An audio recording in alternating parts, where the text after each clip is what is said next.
لله ما في السماوات وما في الأرض وإن تبدوا ما في أنفسكم أو تخفوه يحاسبكم به الله فيغفر لمن يشاء ويعذب من يشاء والله على كل شيء قدير.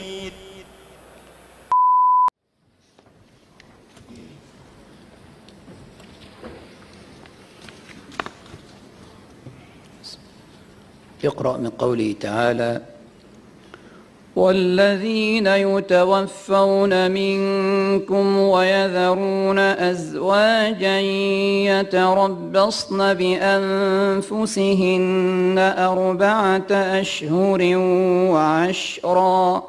أعوذ بالله من الشيطان الرجيم.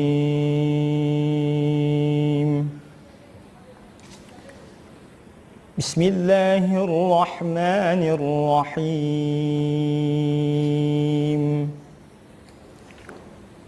والذين يتوفون منكم ويذرون أزواجا يتربصن بأنفسهن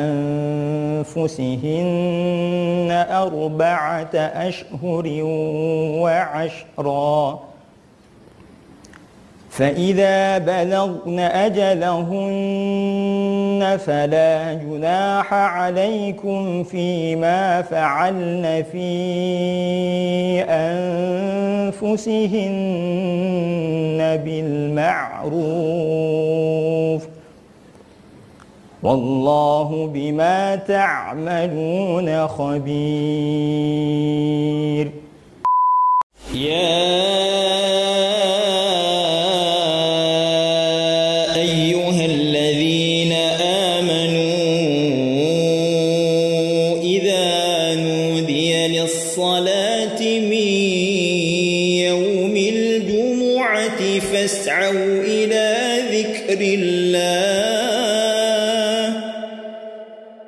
فاسعوا إلى ذكر الله وذروا البيع ذلكم خير لكم إن كنتم تعلمون.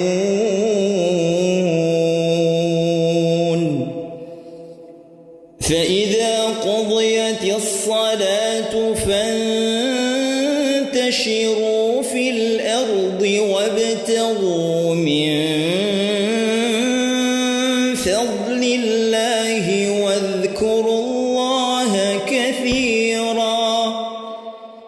واذكروا الله كثيرا لعلكم تفلحون.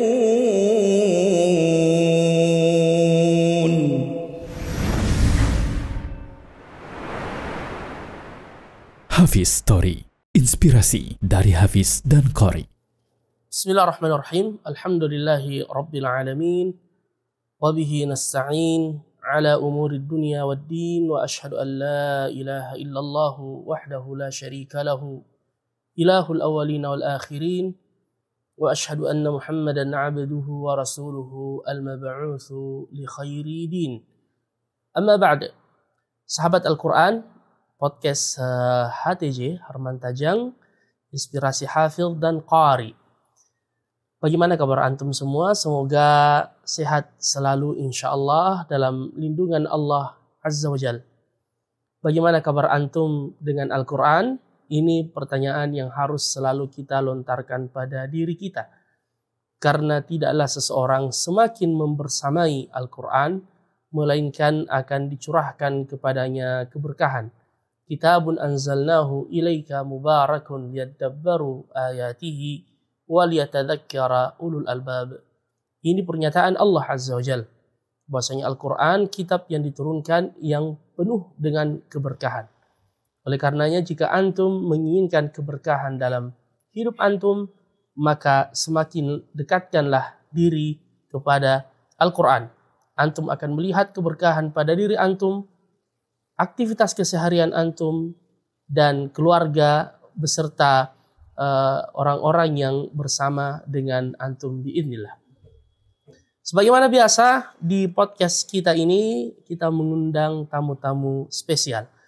Mengapa kita katakan spesial? Karena mereka adalah orang-orang yang telah menghibahkan dirinya dan telah berjuang ya dengan penuh pengorbanan untuk memindahkan Al-Quran minas suturi ilas sudur, dari lembaran-lembaran ke dalam dada-dada mereka. Dan Allah mensifatkan mereka di dalam Al-Quran dengan ahlul ilm. Bal huwa ayatun bayyinatun fi suduril ladzina utul ilm. Bahkan ia adalah merupakan ayat-ayat yang nyata yang kami jadikan dalam dada-dada orang-orang yang diberi ilmu. Para sahabat Al-Quran, mungkin antum penasaran siapa tamu kita di kesempatan yang mubarakah ini. Saya bacakan profil ringkas beliau. Ya, adapun lengkapnya nanti kita gali lebih dalam ya dari beliau. Tamu kita kali ini adalah Ustadz Muhammad Syahrul Habib, SHI MPD. Ya, siapa beliau ini? Beliau adalah Direktur PPTQ Multazam. Kemudian Imam Besar Masjid Agung Syekh Yusuf Kabupaten Goa. Ya, kalau antum biasa ke Goa, Kabupaten Goa salah satu kabupaten di Sulawesi Selatan, itu ada masjid yang menjadi ikon ya Kabupaten Goa, yang menaranya kalau tidak salah mushaf ya, mushaf yang terbuka ya di pucuknya. Nah, beliau imam besarnya di situ. Ya, kemudian beliau juga imam tetap Masjid Kubah 99 Asmaul Husna Makassar. Ya, salah satu masjid fenomenal yang sekarang juga termasuk ikon dari kota Makassar di dekat Pantai Losari. Beliau pembina tahfidz PPTQ Zamzam Makassar dan beliau koordinator umum tahfidz Lembaga Pendidikan Mahasantri Kabupaten Goa. Kemudian di antara prestasi beliau, Masya Allah, beliau ini juga sudah go bukan saja nasional tetapi internasional. Masya Allah.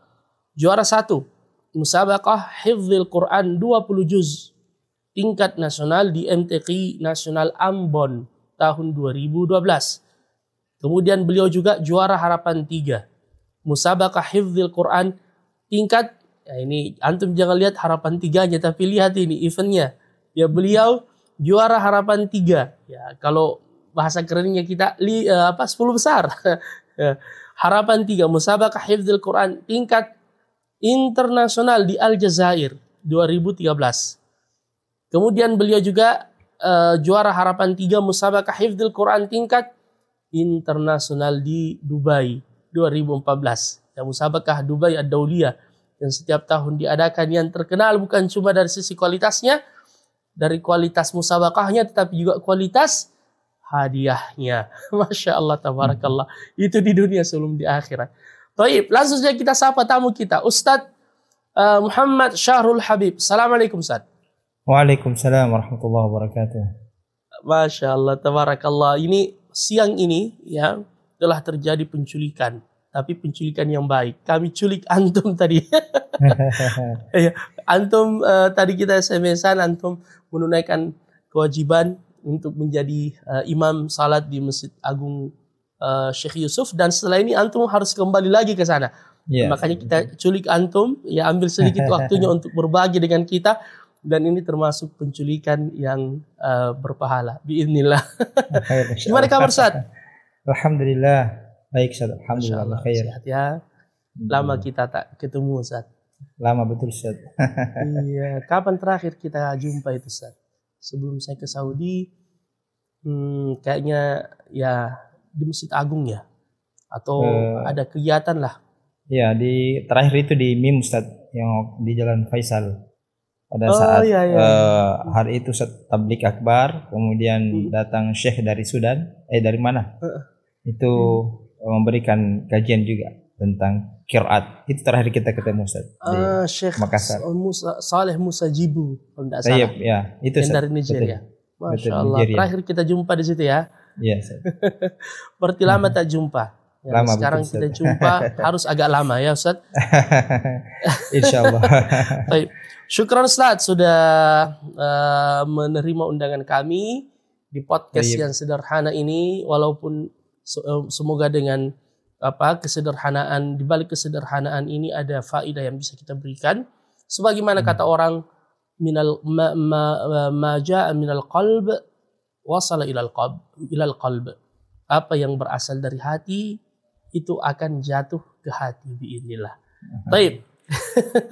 Ustaz, langsung saja kita persilahkan perkenalan dulu Ustaz. Antum ini lahir di mana? Besar di mana? Ya, kemudian latar belakang keluarga juga kalau bisa diceritakan, dan termasuk rata-rata tamu yang kita undang ya ad-dafi' al-awwal ya, atau motivasi awal itu berasal dari kedua orang tuanya. Ya, mungkin antum juga ceritakan bagaimana awalnya antum menghafalkan Al-Qur'an. Ya, intinya kita akan gali lebih dalam lagi insyaallah. Tafadhal Ustaz Syahrul Habib. Ya, bismillahirrahmanirrahim. Ya, alhamdulillahirabbil alamin. Wassalatu wassalamu ala Rasulillah wa ala alihi washabbihi ajmain. Terima kasih Ustaz atas kesempatannya. Nama lengkap saya Muhammad Syahrul Habib. Habib ini nama orang tua.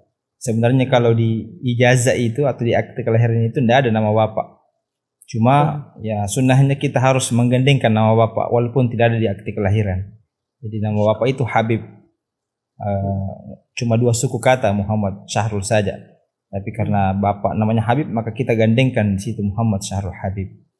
Kemudian saya lahir di Palopo. Di Palopo, Sorowako ya, yang tambang nikel itu 30 April 1988 Ustaz. Masya Allah. Ya, alhamdulillah karena awal bapak itu terangkat sebagai PNS atau ASN, beliau ditempatkan di Sorowako pada hari itu, yang kotanya masih kota Palopo, belum terpisah menjadi Luwu Utara. Nah, kemudian beberapa kegiatan-kegiatan yang tentunya Ustadz sudah jabarkan tadi, alhamdulillah itu bisa saya laksanakan dengan lancar, dengan baik. Tentunya di Masjid Agung Syekh Yusuf diamanahkan oleh pemerintah Kabupaten Goa untuk memimpin salat rawatib di sana. Kemudian juga di Masjid Kubah 99 Asmaul Husna yang ada di CPI Pantai Losari di sana. Kemudian juga diamanahkan sebagai direktur Pondok Pesantren Tahfidzul Quran Multazam yang ada di Bontonompo. Kemudian juga diamanahkan sebagai koordinator umum bagian tahfidz di Lembaga Pendidikan Mahasantri Kabupaten Goa yang dimiliki oleh pemerintah Kabupaten Goa. Itulah kegiatan yang alhamdulillah diamanahkan kepada saya ya, dan itu berjalan hampir setiap hari kalau kita laksanakan. Tapi kalau tugas imam itu alhamdulillah tidak setiap hari Ustaz. Ya, karena di Masjid Agung kita 5 orang. Kemudian di Masjid Kuba itu 4 orang. Jadi alhamdulillah diatur dengan baik dan bisa berjalan dengan baik juga. Alhamdulillah. Masya Allah, begitu, Masya Allah. Jadi ayah asli mana Ustaz? Asli Palopo? Ayah asli orang Goa Ustaz. Cuma terangkat di Palopo. Ibu ya, juga ya? Cuma ibu juga orang Goa Ustaz. Antum bersaudara berapa orang Ustaz? Sendiri Ustaz, anak tunggal. Masya Allah. Tapi antum ini walaupun tunggal, saya teringat dengan firman Allah, Inna Ibrahim kana ummah. Sesungguhnya Ibrahim itu walaupun satu orang disebut oleh Allah dalam Al-Quran seperti satu umat. Jadi tanpa tidak ada tentunya maksud muqaranah, tapi subhanallah satu anak kalau seperti Ustaz Syahrul Habib ini ya, semoga Allah menambah taufik dan kemuliaan kepada beliau. Amin, Itu subhanallah lebih dari cukup. Masya Allah, Masya Allah. Antum sudah menikah Ustaz ya? Alhamdulillah sudah menikah. Nah, dan anak sudah Anak berapa sudah Ustaz? 4 Ustaz. 2 putri, kemudian 2 putra. Masya Allah, Masya Allah. Subhanallah, tentu ini bagian dari ketetapan Allah, takdir Allah. Tapi pernah nggak antum tanya ke ayah dan ibu, kenapa saya seorang diri? Apakah diprogramkan atau memang begitulah takdirnya? Ya, kebetulan ibu saya itu diangkat kandungannya Ustaz. Jadi sebenarnya ada adik pada saat itu terjadi pendarahan dan diangkat kandungannya. Akhirnya qadarullah saya menjadi anak tunggal Ustaz. Masya Jadi Allah, itu sebabnya seperti itu. Tapi antum sudah punya anak dan anak juga adalah cucu juga adalah anak. Ya, Masya Allah, Masya Allah. Dzurriyyatan ba'duha min ba'd. Semoga Allah menjaga antum dan anak-anak antum. Kedua orang tua masih hidup Ustaz ya? Kalau bapak sudah meninggal Ustaz. Rahimahullah. Semoga Allah merahmati beliau. Tapi ibu masih bersama. Ibu alhamdulillah masih. Masya Allah, Masya Allah. Taib. Bagaimana masa kecil antum Ustaz? Antum mulai belajar mengaji. Tentu antum besar di Sorako kalau begitu ya? Antum besar di sana? Tidak Ustaz. Kalau besarnya itu di Goa Ustaz, di daerah Goa.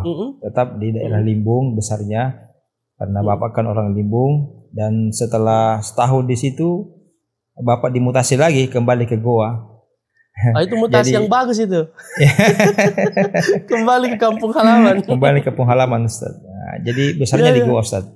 Di suatu kampung yang bernama Bajeng, Tarantang di situ. Disitulah belajar mengaji sambil diajar juga sama bapak langsung. Bapak yang langsung ngajar ya. Masya Allah. Itu mengaji kampung atau mengaji apa Ustaz? Mengaji kampung Ustaz. Tapi kebetulan guru saya adalah Qori'ah juga. Jadi bukan ya artinya walaupun mengaji kampung, metodenya kampung, tetap diperhatikan bacaannya. Tetap diperhatikan lagunya. Jadi bukan mengaji kampung biasa Ustaz. Betul, bukan kampung biasa. Luar biasa. Karena gurunya seorang Qori'ah. Belajar bercantum diajar maqamat seperti bayati, sika, jiharka, rast, dan seterusnya begitu ya? Iya, diajar. Biasa mewakili mungkin juga intaqi tilawatul Quran di masa kecil. Iya, di masa kecil itu alhamdulillah di kelas 3 SD sudah tampil 1 juz 30 Ustaz. Itu sudah diarahkan untuk tampil oleh bapak. Baik itu tartil ataupun 1 juz pada hari itu. Ya, seperti itu Ustaz. Masya Allah. Taib. Ustaz Syahrul, kapan antum mulai serius menghafal Al-Quran? Ya, kalau tadi kan sudah belajar membaca Al-Quran, belajar maqamat, belajar tilawah yang mujawwadah, Masya Allah lewat guru yang sangat mumpuni. Ya, tapi kalau untuk menghafalnya Ustaz, di usia berapa antum mulai ada wa'i atau kesadaran? Ya bukan sekedar yang ditahfidz oleh orang tua ya, itu lain karena memang orang tua selalu mentalkinkan anaknya, tapi kesadaran pribadi ya, atau lewat apa asbabnya? Bisa antum ceritakan Ustaz? Ya, sebenarnya untuk menghafalnya itu sudah mulai dari pondok pesantren Ustaz. Kebetulan mondok di pesantren Tarbiyah Takalar. Itu 6 tahun di situ. Di SMP MTS. Oh, setengah SMP MTS. Tapi lanjut lagi sampai SMA atau madrasah aliyah pada saat itu. Nah, disitulah kami mulai menghafal, tapi belum terlalu fokus karena pelajaran umum itu masih mendominasi. Betul. Ya karena kita jurusan IPA ya, otomatis pelajaran eksak itu masih lebih banyak dari pelajaran tahfidz. Akhirnya tahfidz itu ya Anda selesaikan di pondok cuma 10 juz yang mungkin yang bisa dijaga itu 10 juz. Nah, setelah itu masuk di Ma'had Albir Ustaz. Ma'had Albir, iya. Kemudian disitulah saya seriusi untuk menyelesaikan hafalan saya. Ya, sampai sekarang itulah yang menjadi tempat yang paling berkesan karena betul-betul kita fokus di situ menyelesaikan hafalan kita dan kesadaran sudah mulai terbangun. Kita harus jaga hafalan ini. Kita harus betul-betul meningkatkan terus murojaah kita agar tidak hilang begitu saja, Ustaz. Masya Allah, Masya Allah. Berarti bisa dikata antum termasuk orang yang menyempurnakan hafalan ya setelah kuliah ya, maksudnya bukan yang menghafal Al-Quran sebelum balik sebagaimana yang biasa kita dapatkan dari para hafal. Ya, bukan Ustaz, bukan. Jadi saya menghafal itu serius betul setelah tamat SMA. Baru kita serius sih untuk menyelesaikan hafalan. Karena saya rasa tidak puas kalau cuma 10 juz itu kayak bagaimana begitu. Iya. Nah, tanggung lah. Jadi salah-salah. Salah-salah. Jadi harus selesaikan 30 juz lah. Iya, dan ini pesan juga kepada ikhwah, jangankan 10 juz, yang sudah hafal juz 30. Kalau Anda sudah hafal juz 30, hafal juz 29, apa yang menghalangi antum untuk menyempurnakan hafalan Al-Quran? Padahal yang belakang-belakang ini bisa dikata ya lebih sulit, tapi ya sama dengan yang lain. Allah mensifatkan dalam Al-Quran, Allahu nazzala ahsanal hadithi kitaban mutasyabiha. Mutasyabiha artinya mirip ayatnya ya, antara yang satu dengan yang lain. Begitu Ustaz ya? Iya Ustaz, betul.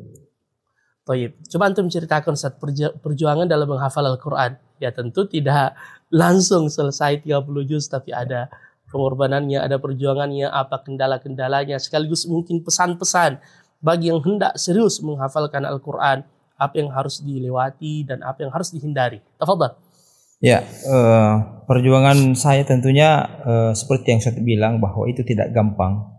Untuk bisa melancarkan hafalan itu ya istilahnya berdarah-darah baru bisa. Jangan kita mau lancar hafalan kita kalau cuma santai-santai saja, tidak mungkin itu.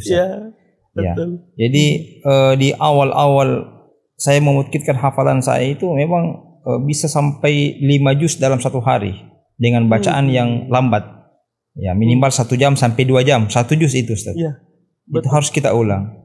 Jadi kalau 5 juz ya berarti 5 jam, butuh 5 jam untuk menyelesaikan itu, tapi tidak langsung satu kali duduk Ustaz.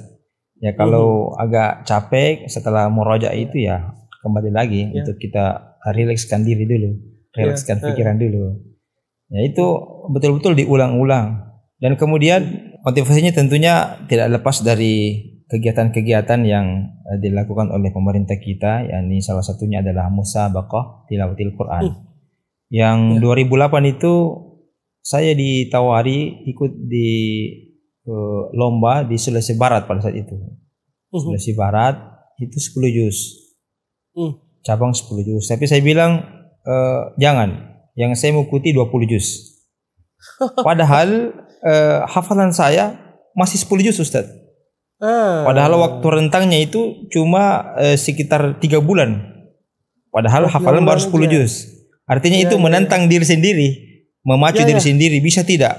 Nah, bisa tidak saya lancar sampai 3 bulan itu untuk hafal dan mutkin? Kan biasanya kan orang hafal belum tentu mutkin Ustaz. Nah itu saya menantang diri saya, bisa tidak? Mampukah saya untuk bisa mengikuti lomba itu? Alhamdulillah setelah ikut, qadarullah, ikut tingkat provinsi pada saat itu, alhamdulillah menang juara 1. Masya Allah, langsung juara 1. Langsung juara 1 pada saat itu. Yang notabene senior itu lebih banyak dari ini. Lebih banyak yang sudah sering ikut 20 juz, itu sudah sering juara-juara mereka. Tapi pada saat itu ya Allah mudahkan ya bisa juara 1, padahal istilahnya baru peserta tampil di golongan 20 juz itu.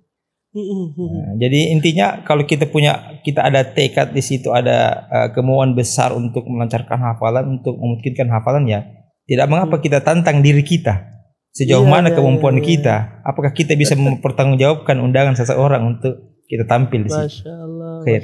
Subhanallah, 3 bulan hafalan antum baru 10 juz. Bagaimana antum memadukan antara menambah hafalan baru 10 juz dengan harus memurajaah 10 juz yang lalu yang telah antum hafalkan, dan rentan waktu ini sangat singkat, tinggal 3 bulan. Iya, 3 bulan Ustaz. Alhamdulillah yang 10 juz ini kan memang sudah agak mungkin waktu kita di pondok Ustaz. Jadi memang tugas saya adalah bagaimana menghafal 10 juz ini dan melancarkan langsung. Jadi tidak serta-merta saya hadapkan terus nambah lagi, tidak. Artinya harus sepadan, bahkan mungkin lebih banyak murajaahnya, nakrirnya lebih banyak ya dibandingkan menambahnya, ziyadahnya atau hafalan sabaknya. Harusnya sebeginya lebih banyak daripada hafalan sabaknya pada saat itu. Tapi ya itu tadi, kita punya motivasi untuk itu karena kita sudah memenuhi undangan itu dan kita menantang diri kita untuk bisa. Akhirnya alhamdulillah tantangan bisa. Ya. Tantangan. Tadi antum ada sebut istilah yang saya sedikit geli mendengarnya, tapi masya Allah keren. Antum bilang nakrir. Itu kan asalnya dari tikrar artinya mengulang-ulangi. Yes. Ya antum serasikan dengan nambah dan nakrir. Luar biasa juga. Masya Allah. Taib, itu setelah itu berarti antum khatam 20 juz. Terus tambahannya berikutnya menyempurnakannya? Di 2009 Ustaz. Setelah itu balik dari event itu, alhamdulillah saya lancarkan lagi yang 10 juz akhir. Tertantang lagi. Harus harus ikut 30 juz. Harus mungkin 30 juz. Ya. Terus di sini saya lihat antum langsung ke tingkat internasional di Aljazair, kemudian di Dubai. Itu bagaimana ceritanya Ustaz? Ya, tentu tasfiyahnya ada, yaitu proses penyaringan dan seterusnya. Bagaimana antum bisa mewakili Indonesia ke tingkat internasional? Ya, apalagi di Dubai ini adalah termasuk musabaqah hifdzul Quran yang bisa dikata sangat dikejar oleh semua hafaz untuk ikut di situ. Ya. Awalnya itu di tahun 2012 Ustaz, kan kita dapat prestasi juara 1 tingkat nasional 20 juz itu. Nah, dari situlah 2012 itu semua yang juara-juara itu ditawari untuk ikut internasional. Awalnya di 2012 itu saya ada undangan di Mekah Ustaz. Itu tingkat 20 juz pada saat itu. Alhamdulillah saya ikut, tapi belum sempat berprestasi karena pada saat itu karena mungkin masih awal ya, masih artinya adaptasi. Dan melihat menambah pengalaman, seperti ini ngajinya orang di luar, masya Allah bagus-bagus semua. Nah, tapi pertama kali itu antum ke Mekah? Pertama kali ke Mekah saat 2012 itu tidak bisa dibandingkan dengan apapun. Iya. Iya kan, itu ziarah antum juga mungkin yang pertama. Iya, yang pertama di situ. Nah, setelah dapat umrah. Itu berkumpul bersama beberapa negara-negara yang lain, itu alhamdulillah. Tentunya pengalaman yang luar biasa pada saat itu, walaupun belum sempat untuk meraih 10 besar itu pada saat itu. Nah, setelah itu tahun depannya saya ikut di nasional lagi 2013 itu dapat masuk 10 besar lagi Ustaz. Cabang 30 juz di nasional. Nah, akhirnya ada panggilan lagi. Ada panggilan ke Aljazair pada saat itu. Nah, ikutlah di Aljazair. Alhamdulillah itu tadi kita meraih harapan 3 atau peringkat ke-6 ya. Peringkat ke-6. Namun saya heran karena pada saat itu kebetulan tahfidz saya sendiri itu lemah Ustaz. Banyak kesalahan, terus banyak kena kena tuntun atau kena dorong, kena bel malah. Tapi nggak tahu bagaimana penilaiannya Dewan Hakim itu, Dewan Juri yang di sana, sehingga bisa urutan ke-6. Sedangkan ada teman dari Filipina pada saat itu ngajinya bagus, terus mulus, nggak ada salahnya. Tapi justru di bawah saya di peringkat ke-7. Ya mungkin ada pertimbangan-pertimbangan yang Allahu alam, cuma hakimnya yang tahu Ustaz. Ya. Kan kalau musabaqah begitu paripurna penilaiannya, ya bukan cuma dari sisi hafalan, ada adanya, kemudian tajwidnya dan seterusnya, itu juga diperhitungkan. Masya Allah, tabarakallah. Terus di Dubai? Di Dubai karena mungkin dilihat prestasi di Aljazair, ada panggilan lagi tahun depannya Ustaz. Panggilan lagi untuk mau tidak ikut di ini? Oh ya, insya Allah. Di Dubai. Jadi dan semuanya itu dibiayai oleh negara ya, tiketnya. Alhamdulillah. Jadi tentu niat kita menghafal Ustadz ya karena Allah. Ya, tapi bisakah di-spill sedikit bonus-bonusnya tuh hadiahnya gitu. Karena Dubai ini nggak gampang ini. Kalau Dubai ini Masya Allah. Apalagi yang Dubai. Kalau Dubai itu Masya Allah memang sangat bergensi dan itu harapan untuk semua para hufaz yang bisa ikut di ajang itu. Karena itu melalui beberapa tahap Ustadz untuk bisa sampai situ. Setelah kita sampai di bandara, dijemput, terus di hotel itu dites dulu. Dites sama syekhnya. Bisa tidak ini tampil 30 juz. Jadi saat itu tes pertama alhamdulillah lolos. Oke. Terus ada teman sekamar saya yang dari China dan dari Thailand pada saat itu. Itu mereka tidak lolos di tes pertama. Akhirnya dikembalikan Ustaz. Babak penyisihan ya? Ada pada babak penyisihannya ya? Ya, pra penyisihan sebelum live. Pra penyisihan. Ya, pra penyisihan sebelum live. Jadi akhirnya mereka dikembalikan ke negaranya karena tidak lolos di tahap pertama itu. Nah, setelah itu ya baru bisa kita tampil di panggung itu. Ya, Masya Allah, Masya Allah. Dan antum berhasil sampai meraih peringkat ke-6. Kalau nggak salah yang juara 1 itu hadiahnya berapa tuh Ustaz? Yang juara 1? Sekitar 1M kayaknya Ustaz. 1M lebih. Berarti kalau dikurangi juara 2? Saya kurang tahu kalau itu. Akan sampai ke juara 6 ini kita mau tahu ini. Ya, intinya kalau di sana itu sudah lolos di babak itu apresiasi pemerintah Dubai luar biasa. Betul, luar biasa itu sekali. Sudah dikasih uang saku yang Masya Allah kita juga kaget melihatnya. Sampai lebih 100 lah kalau di untuk semua peserta. Semua peserta yang lolos di babak penyisihan. Jadi itu sudah dapat 100 juta ya? Sudah dapat semua. Dapat juara atau tidak? Apalagi kalau dapat juara apalagi dengan bonusnya Masya Allah. Baik Ustaz. Dari sini sebenarnya maksud saya yang kenapa saya tanya itu mohon maaf ya ini untuk kemudian menjawab keraguan sebagian orang ya terutama para orang tua, bagaimana nanti kalau anak saya fokus menghafal, bagaimana masa depannya dari sisi duniawiyahnya ya, sepanjang yang antum merasakan Ustaz ya, madza fa'alallahu bika ya, bagaimana Allah Subhanahu wa taala mengatur ya kehidupan antum yang Masya Allah ya, tentu kita tidak berhitung dari sisi material duniawiyah, tapi bisa kita katakan semoga itu ajilul busyra, kabar gembira yang dipercepat ya, sebelum mendapatkan yang kita cita-citakan yang paling besar, yaitu di akhirat kelak.